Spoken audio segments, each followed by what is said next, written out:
Equation of a line passing through 2 points. The first point has x equals 2, and y equals 4.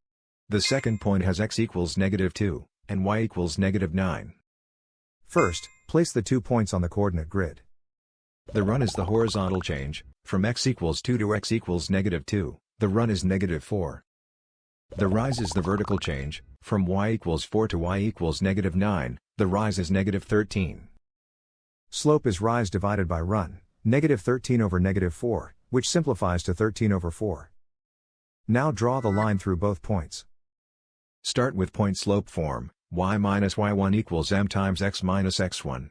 Then fill in the boxed values, slope is 13 over 4, x1 is 2, and y1 is 4. That gives the specific point negative slope equation for this line. Finally, solve for y to get slope negative intercept form. The graph and the equation describe the same line.